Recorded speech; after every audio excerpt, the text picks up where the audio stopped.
Clark Lee is on the verge of building one hell of an offensive line.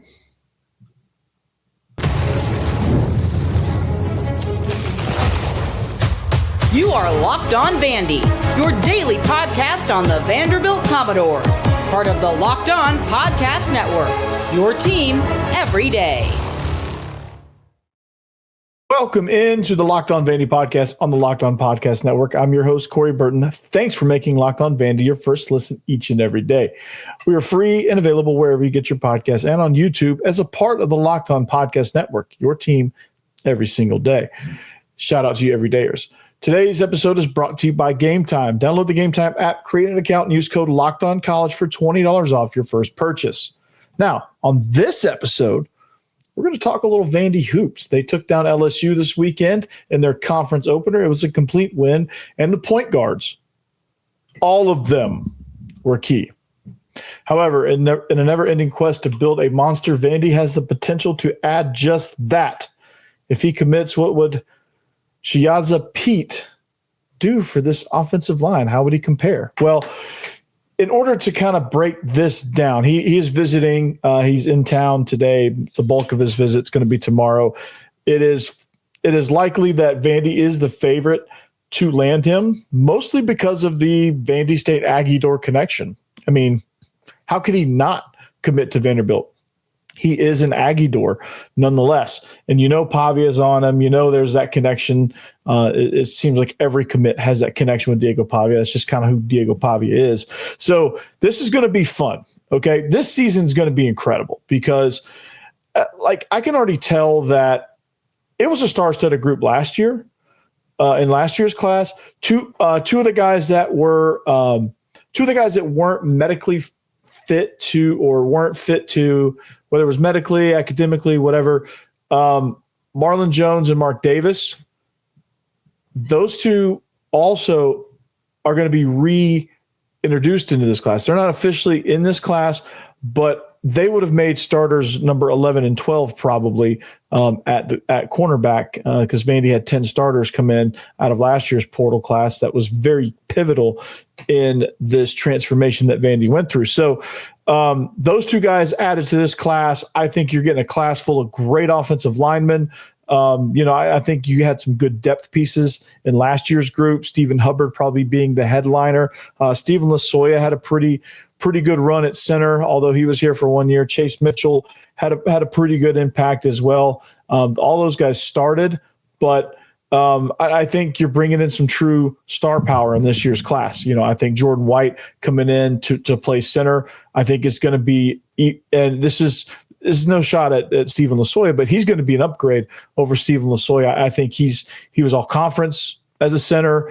He just has those qualities that you want: the communication, the physicality, and just kind of the comfort within that position. And then you get Isaiah Glass, you get Gunnar Givens as well. So Shiyazh Pete, 6'8", 320 pounds. All right, it is obvious with Coach Klenakis's philosophy of a strong side and a quick side. It is obvious that Pete would fit in as the strong tackle. He is 6'8". He is a monster. Imagine him blocking down on a 4 technique or a 3 technique. Imagine him rooting out or driving a 5 technique off the ball. I mean, the dude is just massive. And once he gets his hands on you, it is not pretty. Definitely not pretty. So I'm really excited about that, and I would love to have Blake Fromang on to discuss more the offensive line and some of the transfer pieces too. So I'm really excited about this class. Isaiah, speaking of which, like I said, Jordan White, he's 6'2", 300 pounds. He's A+.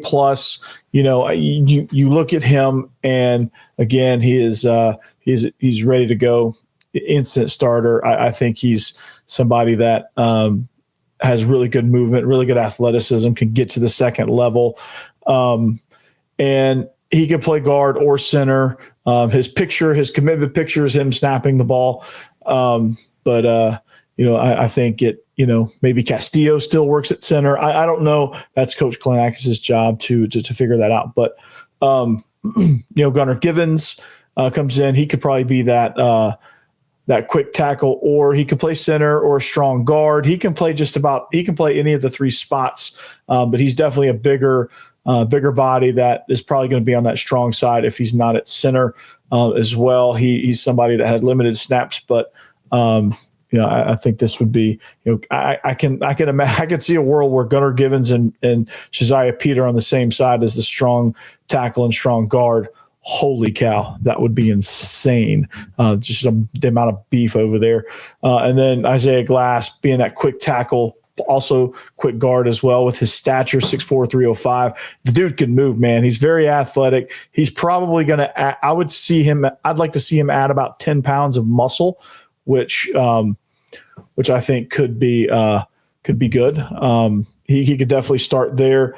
It's going to be – this is going to be one hell of an offensive line room, right? And it just shows you the success of the offense. And these guys are starting to see that, hey, I can go to Vandy and it's not going to be a downgrade. I can go to Vandy and they are a viable program. They are something serious. Like, this offense has an identity. That's the number one key. When you're looking as an offensive lineman, like when you're evaluating programs, you want to look at fit, and you want to see that this offense, the offense that I'm about to go into, A, has an identity, B, is well coached, and it's obvious that Chris Klinakis is a really good coach, really well-respected coach. He's pulling, it was a slam dunk to pull these three guys in. I mean, it was no problem. Like, Gunnar Givens came in, he visited. I don't think he was considering anybody else. Isaiah Glass, he came in, knew it was a fit right away. Jordan White, I guess had heard he had asked some people at Liberty. He had the Chase Mitchell connection too, and it just seemed like a no-brainer for him too. And I think Shiyazh Pete with the New Mexico State, the Vandy State Aggie Door connection, and some of these other guys in his ear, I think there's no, it's just a no-brainer. And this is, Vandy people not used to seeing this, right? You're not used to seeing these commitments coming through. Like, holy cow! Like, we're actually getting viable starting caliber offensive linemen that were being recruited by other big time programs.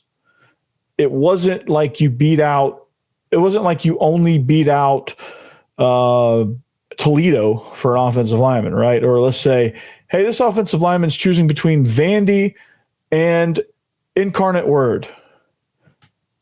Boy, I wonder what the choice is going to be there, right? It's not that at all. Like, Gunnar Givens had some attention. So did Isaiah Glass, and so did Jordan White, and Shiyazh Pete also. I think Pete is also visiting Michigan, if I'm on the right track here. But again, I just love the fact that this offense is building, and this offense knows, they're going after certain people. Like, you see an offensive lineman, you're like 6'4", 305 as a tackle. What the hell? But then you realize it's like, oh, well, we like to cross train. We have a strong side and a quick side. Like, this guy's athletic. Like, he's going to fit on the quick side, or man, this guy looks too fat to be able to function, right? He's not going to play left tackle, right? As your standard idea of a left tackle. Like, all your preconceived notions about offensive line play and how the positions go completely out the window with this scheme. The strong side and the quick side, it changes. They build protections around it to where your strong guy, your strong guy still has to be an athlete, right? To play in the SEC. Like, he can't be some slew-footed, has cinder blocks for shoes and can't move and get out of his stance type scenario. Like, you can't have that to be a strong tackle. You got to have some sort of athleticism, because you're not always going to block down. You're probably going to combo to a linebacker. So you've got to be able, all five of these guys have got to be able to block on the second level. Castillo, I think, has probably I think he probably has the most wiggle room as far as just not being able to move well, because the center a lot of times is going to be locked on a nose or a one technique anyway. A lot of the schemes that Vandy does, that you create a combo there where the depending on where the one technique is, either guard will combo down and come off, and the center's job is to overtake that. And he's, and that's what Castillo's just swallows these guys up. Like, he just engulfs them just with his sheer size. I think he's like 7'8", 700 pounds, something like that. Just a behemoth. No, I'm just kidding. But he is big nonetheless. So I'm really excited about this. I really am. Shiyazh Pete, you know where to go, dude. I really think, I'd be highly surprised. So let me know this, okay? I got a question for you guys. Let me know in the comments. How excited, on a scale of 1 to 10, how excited are you about this offensive line? And you're adding to what's already on the roster too, like Stephen Hubbard's going to factor into this. Chase Mitchell's going to factor. I think Chase Mitchell's still here. You've got some guys that are going to still factor in to this offensive line. How excited are you for this offensive line, and how stoked are you that Vandy's offensive line is not going to be one of the major weaknesses? Right? It's always something you have to build through the portal because you just need to. But I think for once, Vandy's not going to have the weakest offensive line in the conference. I think for once, Vandy is going to be able to move people off the ball. I think they're finally identifying their identity, and they're recruiting to that. They're recruiting guys that can run block, that can block athletically out on the edge in the option game. They can protect, and you have a guy, and you have smart guys up front that can communicate and can understand how defenses want to attack. That's the biggest thing for an offensive line. If you can understand what a defense wants to do to how they want to attack you based on what's happening behind you, then that's when you have a great unit. That's the difference. I mean, all these offensive linemen are talented. They're good. They're all, like, in this conference, they're all good, right? To play offensive line in the SEC, especially starting caliber offensive line in the SEC, you have to be good. The talent is there. It's the communication, it's the understanding, and it's, and that's how you apply your talent to the game, by understanding where things are. So I'm excited about that. Pete is, from everything that I've heard, is an extremely, extremely smart guy. So, shout out to that. But it's exciting times in the portal. We'll see how this one shakes out. I would be super surprised if he went anywhere else except for to be a Vandy State Aggie door. So, but hoops, man, 13-1. I will tell you how it all shook out.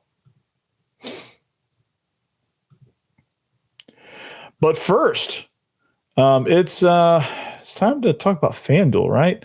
Because you have big upsets, game-winning drives. NFL playoffs are better with FanDuel. Because right now, new customers can bet $5 and get $200 in bonus bets guaranteed. That's $200 in bonus bets, win or lose. The FanDuel app gives you everything you need for live bets, same-game parlays, and so much more. Man, look, here's the thing. I'm a Falcons fan. Don't hold that against me. I know that's a really hard thing to do. That's a really hard thing to be. But Michael Penix, man, he's showing some promise. So you know what I did today? I took him. He had a line of over under 1.5 touchdowns. I took that line. I took the over, and it paid off. Now, I didn't bet my mortgage on it by any stretch, but I bet a few dollars. I like to bet a few dollars here and there just for fun. And that one hit. So that would have probably gotten me $250 in bonus bets if that had been my first bet. So just visit FanDuel.com to join today and get started with $200 in bonus bets. That's FanDuel.com. Make this playoff season unforgettable with FanDuel, an official sportsbook partner of the NFL.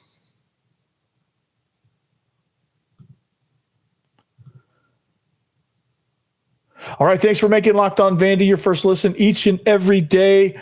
If you need a second listen, Locked On SEC is the place to go. Chris Gordy is phenomenal.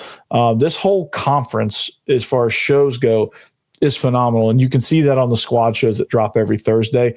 We had some special occasion that changed the dates a few, over the holiday season. But this show drops every Thursday. It's the squad. These are a lot of fun. And Vandy's never really been in the forefront of any stories except for when Diego Pavia won his court case.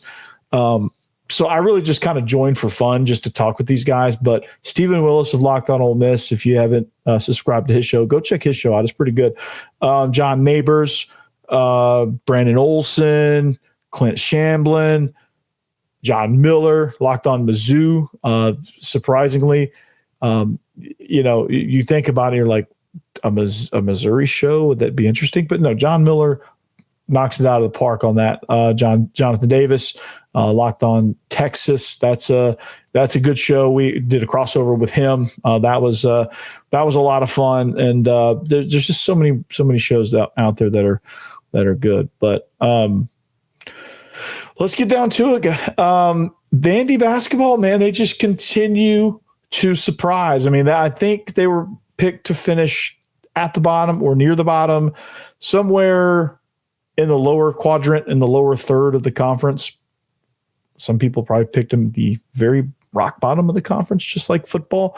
Not a lot of love for Vanderbilt athletics I'm seeing with all these national pundits, but football proved them wrong a little bit, at least briefly with the win over Alabama, but going 6-6 and not finishing in the bottom of the conference surprised a lot of people. Basketball's continued to do the same thing. They have now improved to 13-1 on the season. Big win over LSU. 80-72 is your final. Here's the tail of the tape. AJ Hoggard. I'm gonna get, me in names. I love names. I love pronouncing names. But he was a leading scorer, 17 points. He was 6 of 14 from the field. But here's how the game played out. Vandy got off to a really good start, maintained the lead. LSU, like they do, made a run, got it back tied, and then it went back and forth for a little while. LSU took the lead, and then Vandy down the stretch was absolutely clutch. Here's the tail of the tape here. Vandy winning in field goal percentage. They shot 50. Actually, LSU winning in field goal percentage, 50% from the field. LSU. A lot of that's probably getting to the rack, but Vandy did exactly what I said they had to do to be able to win a game like this. They were 30% from 3-point land, and all they needed to be was 2% better than LSU or 3% better than LSU, and they were. They don't. I don't think 30 is an exceptionally good number just in general, but compared to 27.8, that made all the difference in the world. Free throws, they were 66%. LSU was 82%, which is really good. Vandy needs to improve that. Rebounds, LSU lost the rebound battle again. And then turnovers, LSU, that's the story of the game probably. 18 points off turnovers. LSU turned it over 15 times, which is not great. So anytime you turn it over that much and give your opponent a chance at transition baskets and things like that, wasted possessions, that usually doesn't go well for you. But AJ Hoggard, 17 points and a stellar performance there. So watch this game, okay? And this game was absolutely a lot of fun, right? This game, these two teams, like I said in the preview, these two teams are built very similarly in the way they play. Vandy, the point guard position, all five of them, they did really well, and they played really good basketball. And I think it wasn't the fact that they only made 8 3-pointers. I think it's when they made them that was most important. Because they made them, down the stretch to kind of pull away and to kind of secure this win. So it's one of those that you look at and you're like, okay, well, maybe if they don't have to be the best 3-point shooting team. They just need to be able to hit those shots when they get open looks or when they're needed down in the clutch. So, he, again, AJ Hoggard he was 2 for 9 with just 6 points and a switch flipped. He just went off, man. He had 13 second half points, and he really just kind of put the game on ice. Jason Edwards, he's going to be a star, man. LSU found a way to kind of neutralize him for a little while. But he's going to be a star, and he's kind of finding his way still with Vanderbilt. But I mean, I think he's going to be, again, he's going to be something that is good. Jalen Carey had his best game. He had 14 points in 6 of 12 shooting with 8 rebounds. He's somebody that was just kind of around the basket. MJ Collins is somebody that, we're trying to find roles for him, but I think it's something that, you look at and say, okay, well, this team plays really well together. They're very creative in how they get to the rim. You could see LSU start to pack the lane a little bit, and I think that's what got them back into the game. And I think that's what kind of got them that brief lead, and I think that's what got them in a position to where they could have a chance to win this game. But LSU, they just couldn't. They couldn't rebound. They kept turning the ball over, and just when you thought they were getting momentum, Vandy would take it back, right? So Jalen Carey and MJ Collins scored 14, Jason Edwards with 12, Tyler Nickel with 11, and of course, Hogard was your leading scorer at 17. So 5 guys in double digits, and just a team that just looks like they were together. And just, honestly, that fact and that fact alone could be the reason why they probably win that game instead of down the stretch when they needed to pull away or when they needed to do some things. They were able to find open looks and hit those open looks. Last year's team would have fallen apart. If they would have gotten a lead, it would have been bad. They would have fallen it would have been like a rickety old, whatever, just fell apart. Folded like a cheap suit, whatever the cliches are. So, but you know what? I'm going to hang on for a second. I'm going to talk more about this game. Give me a second. All right. Is attending the new 12-team college football playoff games an incredible experience that brings fans together like never before. I remember the excitement of the past playoff games and can't wait to make new memories with updated format and the extra teams that are involved. So Gametime has a new feature called Gametime Picks that makes getting tickets for events even easier. It filters out the fluff to show you only incredible deals on great seats so you don't have to waste time searching through thousands of tickets. I recently used Gametime Picks to find tickets for an upcoming game, this Titans game, that just happened. All right. Browsing through the deals was a breeze. I found a great value for all kinds of seats around the venue. The super deal in particular stood out as the best value for this game. I loved that I could see the seat views before buying in the app and shows you the total cost. And the app shows you total cost up front with no surprise fees at checkout. Plus, the one-time ticket delivery and lowest price guarantee gave me complete peace of mind. Because what's better than peace of mind, right? So take the guesswork out of buying tickets with Gametime. Download the Gametime app, create an account, and use code LOCKEDONCollege for $20 off your first purchase. Terms apply. Again, create an account and redeem code LOCKEDONCollege. That's LOCKEDONCOLLEGE for $20 off. Download Gametime today. Last minute tickets, lowest price, guaranteed.